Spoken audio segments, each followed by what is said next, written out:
Namaskar, welcome to you in Uttaradev Education. In the class of the day, we will discuss about tenses. Tense की class start कर रहे हैं और tense में there are three types of tenses: present tense, past tense and future tense. And each of the tenses has four forms और वो four forms हैं. Number 1 indefinite, continuous, perfect and perfect continuous. Before talking about the three types of tenses or one by one about the tenses from indefinite, we have to understand the five main forms of the verb. Five forms of the main verb. Main verb means as the action word. Suppose I am teaching to you, then teaching is an action. So the very first form of the verb, second, third, fourth and so on means until or till fifth. So the very first form is eat. Eat means खाना खाना.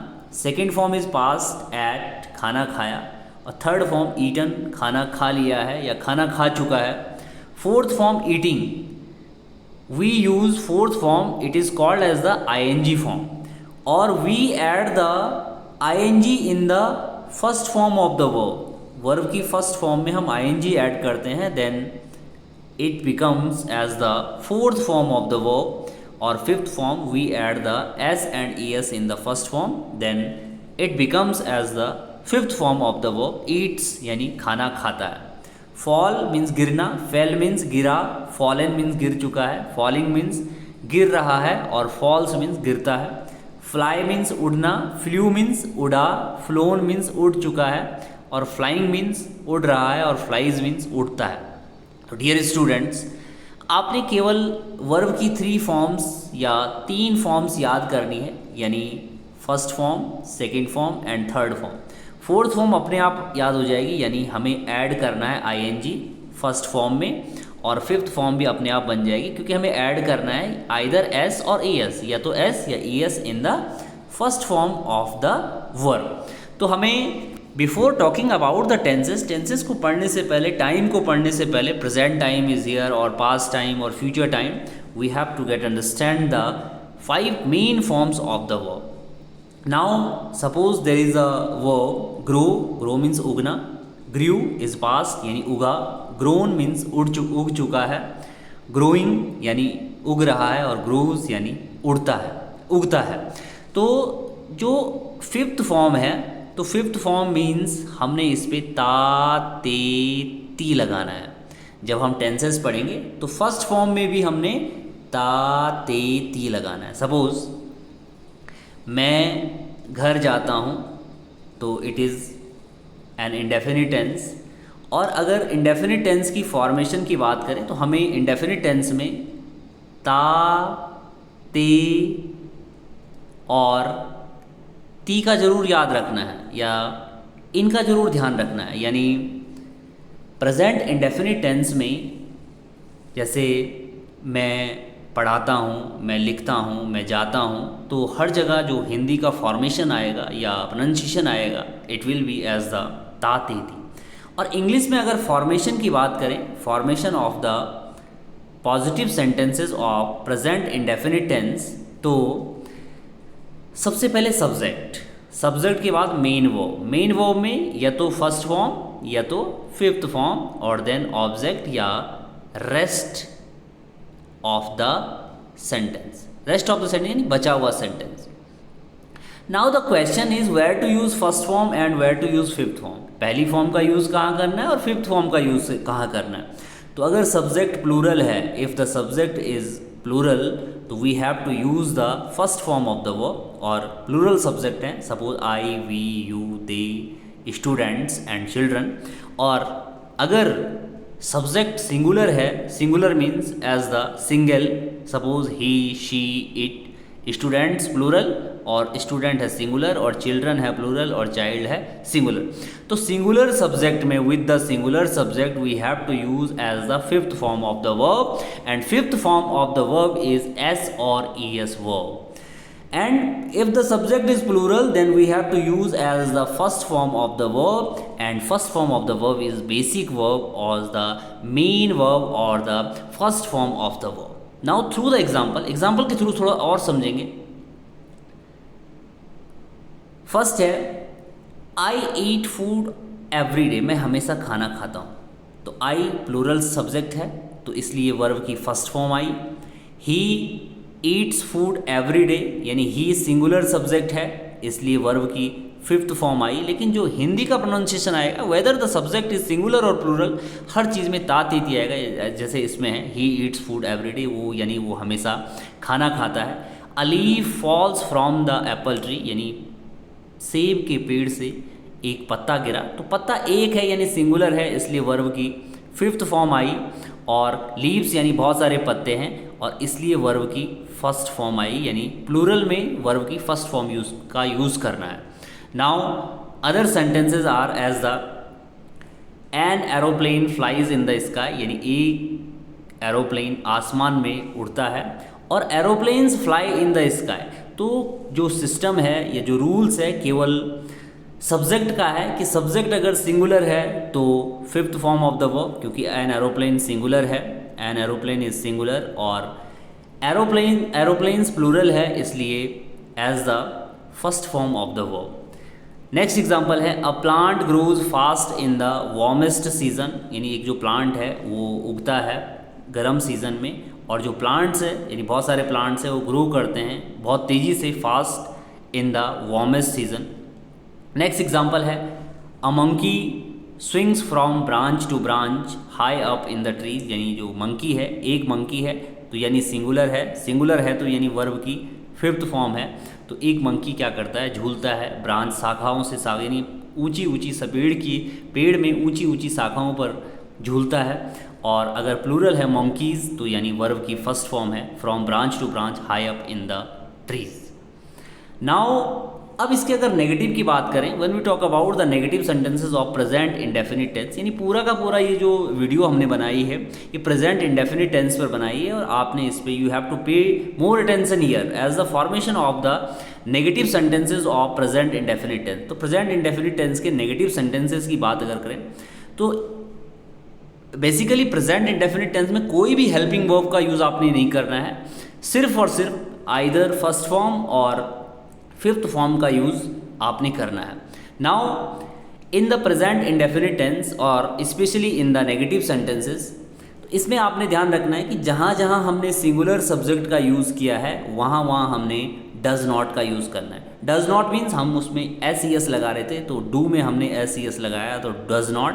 और जहाँ जहाँ हमने plural subject का use किया है वहाँ वहाँ हमने डू नॉट का यूज़ करना है. Now through the example, first example is I do not eat food every day यानी मैं हमेशा खाना नहीं खाता हूँ.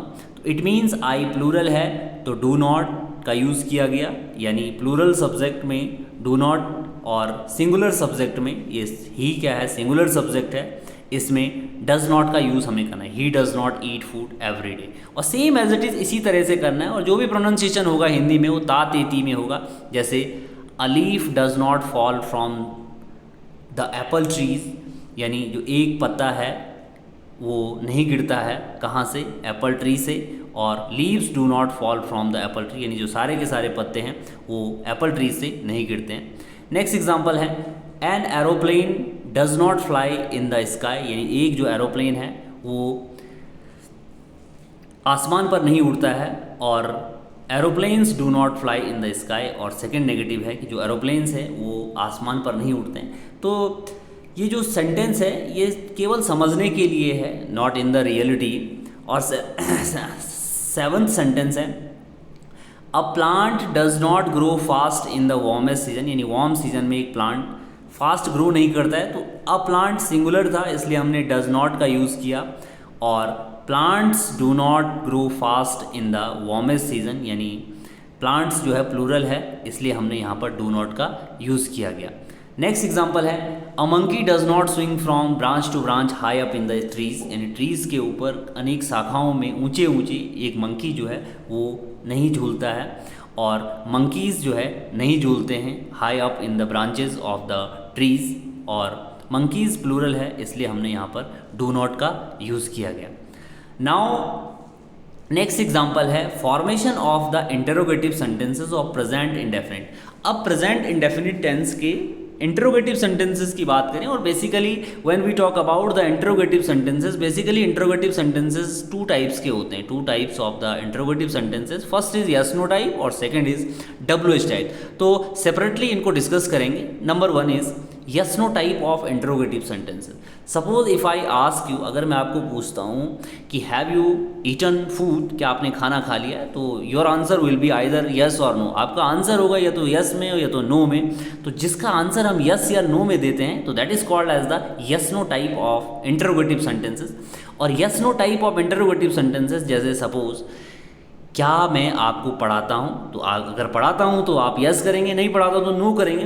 तो इसमें हमने स्टार्टिंग से ही या तो डू का यूज़ करना है या तो डज का यूज़ करना है। Either we have to use do और डज, या तो हमें डज का यूज़ करना है या तो डू का यूज़ करना है। इसके बाद सब्जेक्ट का यूज़ करना है और फिर वर्ब की फर्स्ट फॉर्म और फिर ऑब्जेक्ट। एग्जाम्पल के थ्रू समझते हैं। नाउ यस नो टाइप में हमें डू और डज का यूज़ करना है एट द स्टार्टिंग पॉइंट और देन उसके बाद सब्जेक्ट का यूज़ करना है। सब्जेक्ट के बाद वर्ब की जो फॉर्म होगी फर्स्ट फॉर्म का यूज़ हमें करना है। तो फर्स्ट एग्जांपल है do I eat food every day, क्या मैं हमेशा खाना खाता हूँ। तो डू यानी प्लूरल सब्जेक्ट है, तो जब हम नेगेटिव बना रहे थे तो आई डू नॉट होना था, तो वैसे ही हमने इसको यानी आई को बाद में लिया इंटरोगेटिव में और डू को पहले लिया। तो do I eat food every day, क्या मैं हमेशा खाना खाता हूँ। Does Rohan eat food every day, क्या रोहन हमेशा खाना खाता है। तो रोहन सिंगुलर सब्जेक्ट है इसलिए इससे पहले डज का यूज़ किया गया। और अगर वर्ब की बात करें, वर्ब में चाहे सिंगुलर हो या प्लूरल हो, we have to use as the first form of the verb. Next example है do they read various kinds of books, क्या वो अलग अलग प्रकार की बुक्स पढ़ते हैं। Does she read various kinds of books, क्या वह अलग अलग प्रकार की बुक्स पढ़ती है। Do you come for shopping in this market, क्या आप इस मार्केट में शॉपिंग करने के लिए आते हैं। तो जितना भी प्रोनाउंसिएशन जो हिंदी में रहेगा वो ता ते ती में रहेगा। जैसे suppose does he come for teaching in this institute, क्या वह इस इंस्टीट्यूट में पढ़ाने के लिए आता है। नाउ ये तो था यस नो टाइप का इंटरोगेटिव सेंटेंसेस। अब है यस नो टाइप का as the interrogative sentences but in the negative senses, यानी negative interrogative of the yes no types. और अगर फॉर्मेशन की बात अगर इसकी करें यानी इंटरोगेटिव सेंटेंसेस के नेगेटिव सेंस की या negative types of sentences of the interrogative sentences की अगर बात करें और specially as the negative sense की बात करें तो इसको हम दो तरीके से समझ सकते हैं। तो फर्स्ट मेथड है as we have to use as the do और डज, और डू डज के बाद सब्जेक्ट, सब्जेक्ट के बाद नॉट और नॉट के बाद वर्ब की फर्स्ट फॉर्म, देन ऑब्जेक्ट और उसके बाद लास्ट में क्वेश्चन मार्क। यानी in every interrogative sentences there will be interrogatory marks at the end of every sentences. और दूसरा टाइप से हम इसको ऐसा भी लिख सकते हैं कि स्टार्टिंग में हमने यानी शॉर्टन फॉर्म में जैसे डोंट या डजंट का यूज़ कर दिया और डोंट या डजंट के बाद हमने सब्जेक्ट का यूज़ किया और फिर वर्ब की फर्स्ट फॉर्म का और फिर ऑब्जेक्ट। तो दोनों मेथड में जो हमारा सेंटेंस होगा it will B correct. Suppose through the examples, now the very first example is does she not read her notebook every day, क्या वह अपनी नोटबुक हमेशा नहीं पढ़ती है। तो तातेती आ रहा है, तो does she not read her notebook every day. तो शी क्या है, शी सिंगुलर सब्जेक्ट है इसलिए डज का यूज़ हुआ है और नॉट नेगेटिव सेंस में यूज़ हुआ है। और इसको हम इस तरीके से भी लिख सकते हैं कि शॉर्टन फॉर्म में डजंट लिखकर, यानी doesn't she read her notebook every day, क्या वह हमेशा अपनी नोटबुक नहीं पढ़ती है। नेक्स्ट एग्जाम्पल है यस नो टाइप में ही, do they not drink milk every day, क्या वो हमेशा मिल्क नहीं पीते हैं। और इस वे में भी हम लिख सकते हैं क्योंकि दे क्या है, प्लूरल सब्जेक्ट है और प्लूरल सब्जेक्ट के साथ हमने डू का यूज़ किया, डू के बाद हमने नॉट का यूज़ किया, फिर वर्ब की फर्स्ट फॉर्म का यूज़ किया और फिर रेस्ट ऑफ द सेंटेंस या हमने ऑब्जेक्ट का यूज़ किया। और हम इसको इस तरीके से भी बोल सकते हैं कि don't they drink milk every day, क्या वो हमेशा दूध नहीं पीते हैं। नेक्स्ट है it was the as the yes no type positive sentences and yes no type of interrogative as the negative sentences। अब है WH type of interrogative sentences of present indefinite tense. WH type यानी जिन words में सबसे पहले WH लगता है, और WH जैसे what हो गया, वेयर हो गया, व्हेन हो गया, वाई हो गया, whom हो गया, हाउ हो गया, और एक और यानी हाउ को भी हम WH कैटेगरी में इंक्लूड कर सकते हैं। When we talk about the formation of WH type of interrogative sentences of the present indefinite tenses, तो present indefinite tense की अगर बात करें और स्पेशली WH टाइप वर्ड्स के, WH टाइप यानी जिनसे पहले WH आता है, जैसे what हो गया, where हो गया, how हो गया, when हो गया, why हो गया, तो इसमें सबसे पहले जो आएगा वो WH वर्ड आएगा। WH वर्ड के बाद हमने या तो डू का यूज़ करना है या तो डज का यूज़ करना है। डू और डज का यूज़ हमने कैसे करना है? सब्जेक्ट के अकॉर्डिंग, यानी अगर subject same as it is positive की तरह होगा, यानी अगर सब्जेक्ट प्लूरल है तो हमें डू का यूज़ करना है, और अगर सब्जेक्ट सिंगुलर है तो सिंगुलर की कंडीशन में हमें डज का यूज़ करना है। इसके बाद हमें वर्ब की फर्स्ट फॉर्म का यूज़ करना है, फिर ऑब्जेक्ट का यूज़ करना है या रेस्ट ऑफ सेंटेंसेस का यूज़ करना है, और एट द एंड हमें क्वेश्चन मार्क जरूर ऐड करना है। नाउ थ्रू द एग्जाम्पल्स के थ्रू और अच्छे से समझेंगे। नंबर फर्स्ट है, why do aeroplanes fly in the sky? Why, क्यों? तो इसका जो WH टाइप क्वेश्चन होते हैं या WH type of interrogative questions होते हैं, इनका हमें जो आंसर देना पड़ता है वो यस नो में नहीं देना पड़ता है बल्कि डिटेल में देना पड़ता है। और क्वेश्चन है, why do aeroplanes fly in the sky? कि आसमान में जो एरोप्लेन्स है वो क्यों उड़ती है? तो वाई क्यों उड़ती है, एरोप्लेन्स प्लूरल है इसलिए यहाँ पर डू आया, और फ्लाई वर्ब की फर्स्ट फॉर्म है, इन द स्काई ऑब्जेक्ट है या रेस्ट ऑफ द सेंटेंसेज है, और ये क्वेश्चन मार्क है। नेक्स्ट है, when does a plant grow fast in the warmest season? यानी कब एक प्लांट ग्रो करता है वार्मेस्ट सीजन में, यानी when does a plant grow fast in the warmest season, यानी गर्म के सीजन में एक प्लांट फास्ट या तेज़ी से कब ग्रो करता है? तो अ प्लांट एक सिंगुलर है, सिंगुलर के साथ हमने डज लगाया और WH वर्ड स्टार्टिंग में लगाया। नेक्स्ट है, why do plants grow fast in the warmest season? या जो प्लांट है, प्लांट फास्ट ग्रो क्यों करते हैं वार्मेस्ट सीजन में? नेक्स्ट है, where does a monkey swing from branch to branch high up in the trees? यानी जो मंकी है, मंकी ट्रीज पर या पेड़ की ब्रांचेस पर झूलता है, कहाँ? हाई अप झूलता है। नेक्स्ट सेंटेंस है, when do monkey swing from branch to branch high up in the trees? यानी जो मंकीज़ है, मंकीज़ प्लूरल है, प्लूरल के साथ डू का यूज़ किया गया, तो when do monkeys swing from branch to branch high up in the trees? यानी ट्रीज़ के ऊपर जो मंकीज़ है वो झूलते हैं, ब्रांच से ब्रांच, हाई अप ब्रांच से ब्रांच झूलते हैं, लेकिन what is the time? Because when denote the time. When क्या करता है? व्हेन टाइम डिनोट करता है। नेक्स्ट है, how do you write a letter? आप एक पत्र कैसे लिखते हैं? How do you write a letter? तो हाउ एक WH कैटेगरी में हम इसको इंक्लूड करते हैं, आप पत्र कैसे लिखते हैं। और नेक्स्ट है, how does a child write a letter? A child एक सिंगुलर है इसलिए सिंगुलर के साथ हमने डज का यूज़ किया। How does a child write a letter? यानी एक बच्चा पत्र कैसे लिखता है। नाउ अगेन अब है interrogative sentences of the WH type, और specially in the negative interrogative of the WH type. और अगर नेगेटिव सेंस की बात करें WH टाइप ऑफ सेंटेंसेस की, तो इसकी फॉर्मेशन में सबसे पहले WH word same as it is, फिर डू डज का यूज़, और फिर सब्जेक्ट का यूज़, और सब्जेक्ट के बाद नॉट का use. After subject there will be not, और फिर अगेन वर्ब की फर्स्ट फॉर्म, देन ऑब्जेक्ट, और at the end question mark. Now examples are, why do aeroplanes not fly in the sky? यानी आसमान में जो एरोप्लेन्स है क्यों नहीं उड़ती है? तो एरोप्लेन्स प्लूरल है और प्लूरल के साथ हमने डू का यूज़ किया गया। When does a plant not grow fast in the warmest season? यानी जो प्लांट है वार्मेस्ट सीजन में कब फास्ट ग्रो नहीं करता है। नेक्स्ट एग्जांपल है, why do plants not grow fast in the warmest season? यानी क्यों जो प्लांट्स हैं ग्रो नहीं करते हैं इन द वार्मेस्ट सीजन में। Why do plants not grow fast in the warmest season? यानी वार्मेस्ट सीजन में जो प्लांट है या गर्मी के सीजन में जो प्लांट्स है फास्टेस्ट ग्रो क्यों नहीं करते हैं? तो प्लांट्स जो है, प्लांट्स प्लूरल है और इसलिए प्लूरल के साथ हमने डू का यूज़ किया गया। नेक्स्ट एग्जांपल है, where does a monkey not swing from branch to branch high up in the trees? तो आपको समझने की ज़रूरत है कि आपने हमेशा सिंगुलर सब्जेक्ट के साथ, जो सिंगुलर सब्जेक्ट होगा you have to use as the fifth form of the verb, और जो प्लूरल सब्जेक्ट होगा you have to use as the first form of the verb. Now next example है when do monkeys not swing from branch to branch high up in the trees. और ये examples बार बार इसलिए दिए गए ताकि आप इनको रिवीजन कर सकें और सिंगुलर प्लूरल को पहचान सकें और सिंगुलर प्लूरल के अकॉर्डिंग डू और डज का यूज़ करना सीख जाए। नेक्स्ट एग्जाम्पल है how do you not write a letter. आप पत्र कैसे नहीं लिखते हैं, how do you not write a letter. और how does a child not write a letter, एक बच्चा पत्र कैसे नहीं लिखता है। नाउ अगर प्रेजेंट इंडेफिनिट टेंस की बात करें तो all the chapter of the present tenses has completed. और इस प्रेजेंट इंडेफिनिट टेंस में हमने कुछ जो सीखा है तो अब उसको सम अप करेंगे। तो सम अप में as the I do my homework to please you, मैं अपना होमवर्क करता हूँ ताकि आप प्लीज़ हो सके, ताकि आप खुश हो सके, और ये शो करता है present time. Tense shows the time, tense time show करता है। What is the time, may be the present, past and future, but here is as the present time.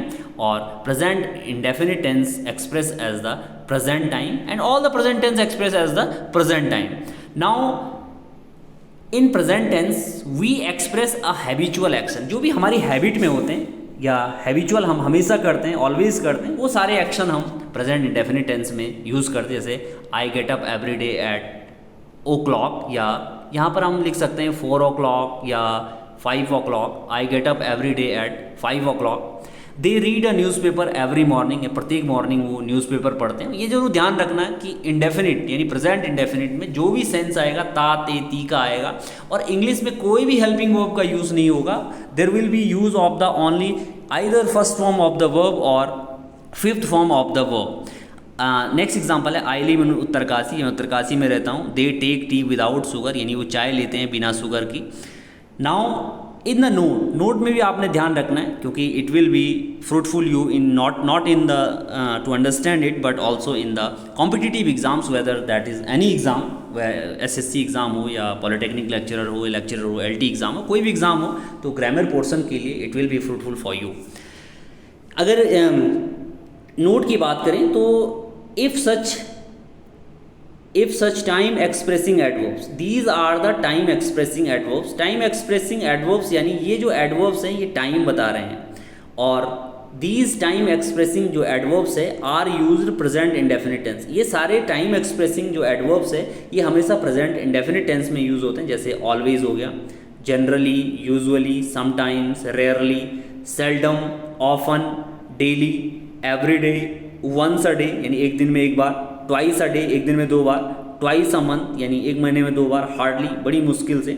और अगर एग्जांपल्स की बात करें, these habitual types of sentences या time expressing of the adverbs, तो example है, example is he sometimes attends his yoga class, यानी वो कभी कभी अपनी योगा क्लास अटेंड करता है। तो समटाइम्स एक एडवर्ब है और वो भी time expressing adverb, that's why here used as the present indefinite tense. और you know very well in present indefinite tense basically we use as the either first form of the verb और fifth form of the verb. Next है they often, यानी अक्सर, they often comes here at afternoon, वो अक्सर यहाँ afternoon में आते हैं। तो ये ऑफन भी टाइम एक्सप्रेसिंग एडवर्ब है, तो here should be use as the present indefinite tense. और you know very well in present indefinite tense we use as the first form of the verb और fifth form of the verb. I revise all my lesson, मैं अपने सारे lesson को revise करता हूँ at least once a day, यानी एक दिन में कम से कम एक बार। नाउ अगर प्रेजेंट इंडेफिनिट टेंस की बात करें तो टाइम एक्सप्रेसिंग वर्ड्स के बाद एक और पॉइंट आता है कि यूनिवर्सल ट्रूथ, जितने भी यूनिवर्सल ट्रूथ होते हैं, यानी यूनिवर्सल यानी जो पूरे होल वर्ल्ड में एक ही होता है, तो वो भी हम प्रेजेंट इंडेफिनिट टेंस में भी हम उनका यूज़ करते हैं। जैसे जो सन है, सन गिव्स अस लाइट, तो सन पूरे ऑल ओवर यूनिवर्स में एक जैसा लाइट देता है। 2 and 2 makes 4, पूरे यूनिवर्स में 2 और 2 4 ही होते हैं। The moon revolves around the earth, जो मून है, जो चांद है या चंद्रमा जो है, वो रिवॉल्व करता है, घूमता है, चक्कर लगाता है अराउंड द अर्थ, पृथ्वी के। Now the use of present indefinite tense for mental state, जो प्रेजेंट इंडेफिनिट टेंस है, जितनी भी मेंटल फीलिंग्स होती है, use of present indefinite tense for mental states और activity, emotions, states and to express feeling. Suppose हम जैसे बहुत सारे सोशल मीडिया प्लेटफॉर्म का यूज़ करते हैं, और उन सोशल मीडिया प्लेटफॉर्म पर हम यूज़ करते हैं कि I am noticing, I am hearing.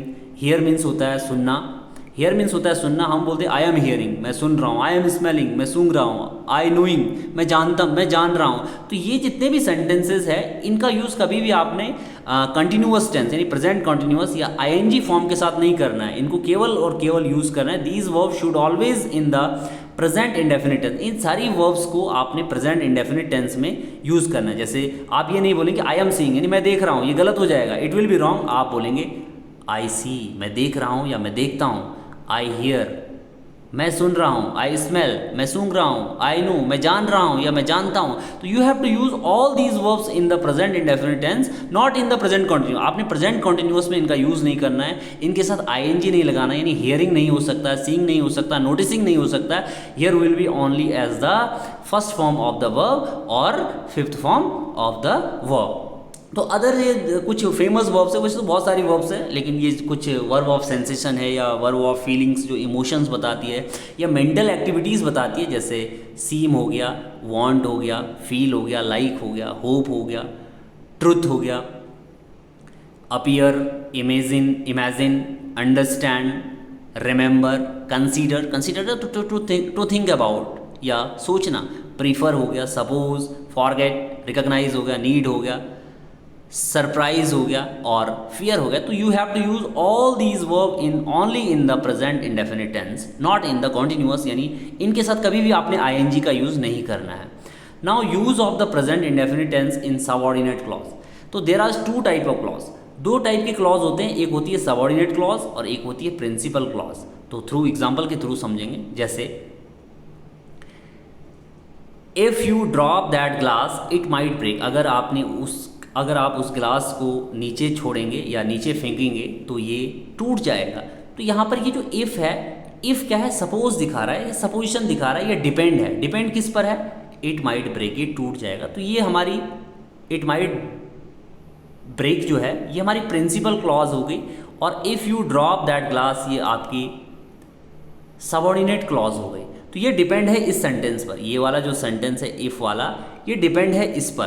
तो जब ये इस पर डिपेंड है तो इसका जो सेंस बनता है, तो जो सबऑर्डिनेट क्लॉज है, सबऑर्डिनेट क्लॉज को हम if you drop that glass it might break, तो ये जो सबऑर्डिनेट क्लॉज है इसका जो सेंस होगा वो फ्यूचर में होगा, इसका जो सेंस होगा वो फ्यूचर में होगा, यानी फ्यूचर टेंस का होगा। जैसे if you drop that glass, अगर आप उस ग्लास को तोड़ोगे, इट माइट ब्रेक, तो ये टूट सकता है। तो it means as the tense तो प्रेजेंट इंडेफिनिट यूज़ हुआ है, और मैंने बताया आपको कि प्रेजेंट इंडेफिनिट टेंस में हम ताते ती का यूज़ करते हैं, खाता है, पीता है, सोता है, या तोड़ता है, या पढ़ाता है। लेकिन यहाँ पर जो सेंटेंस ये है ये कंडीशनल सेंटेंसेस है, और इस कंडीशनल सेंटेंस का जो पहला सेंटेंस है, अगर फर्स्ट क्या है प्रेजेंट इंडेफिनिट में है और इफ़ क्लॉज है, तो सेकंड भी प्रेजेंट इंडेफिनिट में होगा, लेकिन जो उनका सेंस होगा it will be as the future sense. Suppose second example है, इफ़ टीचर्स कॉल यू, अगर टीचर्स तुम्हें बुलाएंगे, यू शुड गो, तुम्हें जाना चाहिए या तुम्हें जाना पड़ेगा। थर्ड है व्हेन दे कम हियर, अगर वो यहाँ आए, जब वो यहाँ आएंगे, दे विल हेल्प मी, तो वो हमारी मदद करेंगे, या they will help when they come here, जब वे यहाँ आएंगे, दे विल हेल्प मी, वो मेरी मदद करेंगे। नेक्स्ट है unless Ritu works hard she will not win the match, अगर रितु कठिन मेहनत नहीं करेगी तो वो मैच नहीं जीतेगी। और जो ये अनलेस सेंटेंस है, यानी जो ये अनलेस वर्ड है, तो कुछ वर्ड होते हैं जो नेगेटिव मीनिंग रखते हैं, जैसे अनलेस हो गया, अनटिल हो गया और टिल हो गया, ये नेगेटिव मीनिंग रखते हैं, इनमें नेगेटिव लगाने की ज़रूरत नहीं है। जैसे suppose unless Ritu works hard, अगर रितु कठिन मेहनत नहीं करेगी, तो अनलेस ने नेगेटिव सेंस रखा, नॉट लगाने की ज़रूरत नहीं है। कभी कभी कॉमन एरर्स आते हैं, तो इन कॉमन एरर्स को भी हमने देखना है कि अनलेस के साथ कभी भी नॉट का यूज़ नहीं करना चाहिए, ना ही अनलेस के साथ, ना ही अनटिल के साथ, ना ही टिल के साथ। तो she will not win the match, अगर वो कठिन मेहनत नहीं करेगी तो वो मैच नहीं जीतेगी। नाउ अगर हम पूरी क्लास में आज हमने प्रेजेंट इंडेफिनिट टेंस को यूज़ किया और प्रेजेंट इंडेफिनिट टेंस को समझा। आपने भी इस वीडियो को बार बार देखना है और अपने नोट में लिखना है, ताकि आप उसको बार बार रिवीजन कर सकें, क्योंकि एक बार ही आप किसी भी सब्जेक्ट में या किसी भी टॉपिक पे मास्टरी हासिल नहीं कर सकते। तो इसलिए कंटिन्यूटी होना बहुत ज़रूरी है। तो फॉर लाइव कमेंट्री, अगर लाइव कमेंट्री कहीं हो रही है, लाइव स्ट्रीमिंग चल रही है, लाइव प्रोग्राम चल रहा है, ब्रॉडकास्ट हो रहा है, या कमेंट्रीज हो रही है, स्पोर्टिंग इवेंट्स हो रहा है और आप उसको वॉच कर रहे हैं या आप उसको देख रहे हैं, तो इट मीन्स कि आपने इसमें भी प्रेजेंट इंडेफिनिट टेंस का ही यूज़ करना है। फॉर एग्जाम्पल है Kohli runs after the ball, यानी कोहली बॉल के पीछे भाग रहा है या भागता है, या मैं देख रहा हूँ कि कोहली बॉल के पीछे भाग रहा है। कैच इट, उसने बॉल पकड़ ली है and throws it on the stump, और स्टम्प पर फेंक दिया है, स्टम्प पर मार दिया है और वो आउट हो गया।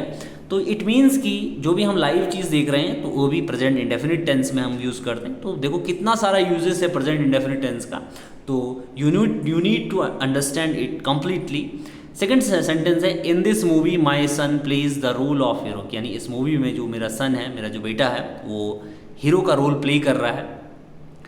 नेक्स्ट है for past events as well as the statement of the author, यानी जितने भी पास्ट इवेंट्स हैं, पास्ट इवेंट्स हिस्ट्री से रिलेटेड हो सकते हैं और जितने भी स्टेटमेंट होते हैं ऑथर के, वो भी हम प्रेजेंट इंडेफिनिट टेंस में यानी आइदर फर्स्ट फॉर्म या फिफ्थ फॉर्म का यूज़ करके बनाते हैं। जैसे एग्जाम्पल है गॉड रामा किल्स रावणा, भगवान राम ने रावण को मारा। तो यानी लग तो रहा है कि पास्ट में हुआ होगा, लेकिन ये जो है ये एक पास्ट इवेंट है, लेकिन इन पास्ट इवेंट को भी हम प्रेजेंट इंडेफिनिट टेंस के थ्रू दिखाते हैं। Babur crosses his plain, Babur ने प्लेन को क्रॉस किया, लेकिन इब्राहिम लोदी अपोज हिम, इब्राहिम लोदी ने उसको अपोज किया विद अ लार्ज आर्मी, एक बहुत बड़ी आर्मी की बहुत बड़ी सेना के साथ। जॉन कीट्स एक इंग्लिश राइटर है और फेमस रोमांटिक राइटर है, रोमांटिक एज के राइटर है, और उनकी एक फेमस कोटेशन है a thing of beauty is a joy for ever. तो a thing of beauty is a joy for ever, it means ये भी हम इंडेफिनिट में ही यूज़ कर रहे हैं या इज़ में यूज़ कर रहे हैं। तो इज़ एम आर का यूज़ जहाँ पर होते हैं वहाँ पर आईएनजी फॉर्म का यूज़ होता है, लेकिन यहाँ पर कोई भी आईएनजी फॉर्म का यूज़ नहीं हो रहा है। जैसे मैं कहूँ कि he is a student and I am a teacher, तो it means as the is am are का यहाँ पर यूज़ एज अ इंडेफिनिट हो रहा है, ना कि कॉन्टिन्यूअस। और अगर कॉन्टिन्यूअस होता तो वहाँ पर आईएनजी फॉर्म का यूज़ जरूर होना था। नेक्स्ट है Robert Frost says and miles to go before I sleep and miles to go before I sleep. तो यानी जो भी ऑथर के स्टेटमेंट है, the statement of the author we can use in the present indefinite tenses. Next है to express a future event that is fixed programme और time table in near future, यानी अगर माना बाद आपने कहीं जाना है या आपकी कहीं जर्नी है या फ्यूचर इवेंट है, तो it means as the fixed है, फ्यूचर इवेंट तो है लेकिन वो फिक्स होना चाहिए, और फिक्स प्रोग्राम अगर है तो वहाँ पर भी हम प्रेजेंट इंडेफिनिट टेंस का यूज़ कर सकते हैं। तो suppose examples are my new shop opens at 9 AM tomorrow, मेरी जो शॉप है वो कल 9 बजे खुलेगी। तो लग तो रहा है कि फ्यूचर का है, लेकिन हमने इसमें यूज़ किया है as the present indefinite tense का। और प्रेजेंट इंडेफिनिट टेंस का इसलिए यूज़ किया क्योंकि जो प्रोग्राम था वो फिक्स्ड था, और यहाँ पे भी मैंने आपको बताया था कि जो अगर फिक्स्ड प्रोग्राम है, if the fixed programme in the near future then it should be use as the present indefinite tense. तो नेक्स्ट एग्जांपल है the cricket match starts at 5 o'clock, जो क्रिकेट मैच है 5 बजे से स्टार्ट होगा, यानी it means as the fixed programme है, but fixed programme are in the near future. Next example है the bus leaves at 7 AM, यानी जो बस है वो यहाँ से चलेगी 7 बजे सुबह। Where does you deliver your next lecture, आप अपने नेक्स्ट लेक्चर को कहाँ डिलीवर करोगे, यानी फिक्स्ड प्रोग्राम है इन नियर फ्यूचर, तो यहाँ भी हम प्रेजेंट इंडेफिनिट टेंस का यूज़ करेंगे। तो dear students, we have completed all the present indefinite tense, और इस प्रेजेंट इंडेफिनिट टेंस में हमने सारे रूल्स एंड रेगुलेशन, जितने भी ग्रामेटिकल रूल्स एंड रेगुलेशन है उनको इंक्लूड किया है, और आपने इनको ज़रूर देखना है, पॉज कर करके देखना है, अपनी नोटबुक में इन नोट्स को इंक्लूड करना है, और तब जाके डेफिनेटली आप अच्छे से टैकल कर पाओगे, अच्छे से याद रख पाओगे और अपनी बुक्स को अच्छे से पढ़ पाओगे। तो thank you and have a nice day. Thank you.